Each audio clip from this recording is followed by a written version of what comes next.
আসসালামু আলাইকুম বন্ধুরা, আশা করি সবাই ভালো আছেন। আল্লাহর অশেষ রহমতে আমি আলহামদুলিল্লাহ ভালো আছি। তো বন্ধুরা, আজকের একটি নতুন ব্লগ ভিডিওতে আপনাদের সকলকেই স্বাগতম। শুরু হতে শেষ পর্যন্ত অবশ্যই সাথে থাকবেন, ভিডিওটা আপনাদের কাছে ভালো লাগবে।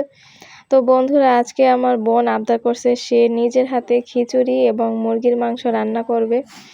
তো বাসায় মুরগির গোস্ত ছিল না, যার কারণে ও নিজে নিজের হাতে কিনে আনছে এবং নিজে সব কিছু তৈরি করতেছে। এমনকি মশলা বাটাবাটি সহ সম্পূর্ণ কাজ ও আজকে নিজের হাতে করবে। তো চলুন বন্ধুরা, দেখতে থাকি পুরো ভিডিওটা।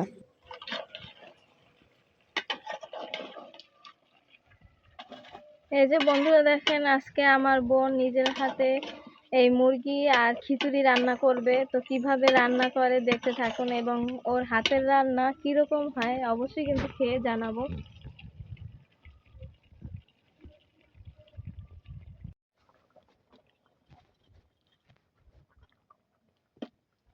এই যে বন্ধুরা দেখেন, এদিক দিয়ে প্রায় গোস্তটা রান্না হয়ে গেছে, এদিক দিয়ে খিচুড়ি রেল লেগে। এই যে দেখেন, এই পোলার চাল ডাল সব মিশিয়ে নিছি, ধুয়ে রাখছে।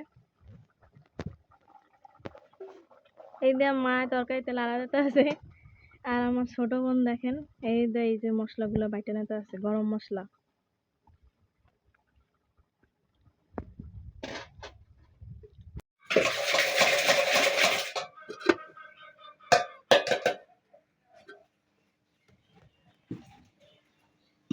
এই যে এদিক দিয়ে মুরগির গোস্তটা রান্না করা হয়ে গেছে। এই যে এখন জিরা দিয়ে দিবে।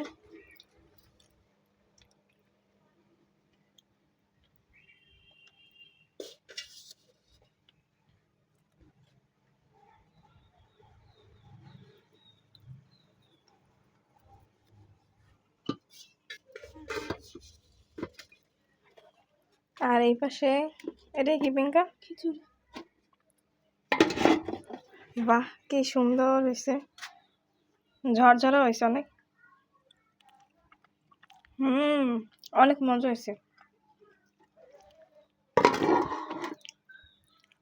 বন্ধুরা। খাবারটা আসলে খুবই মজার হয়েছিল, কিন্তু এত গরমে খিচুড়ি মাংস কিছুই ভালো লাগে না সবজি ছাড়া।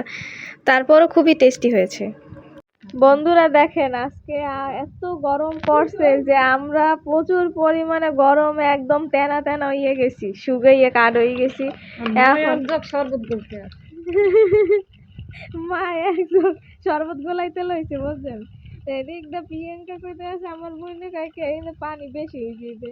এখন মায়ের কাছে পানি কমাই আনে, এমন কমাইছে দেখেন। আবার কয়েকটি চিনি দিলে শরবতের পরিমাণটা বাইরে দিয়ে যাবে। এটা হলে কতক্ষণ তর্ক বিতর্ক হইতে রয়েছে। এই আপনারা যদি খান, আপনারা আমাদের এখানে যোগাযোগ করেন, যোগ দেন, এই শরবতের মধ্যে যোগ দেন, লাভ দেন।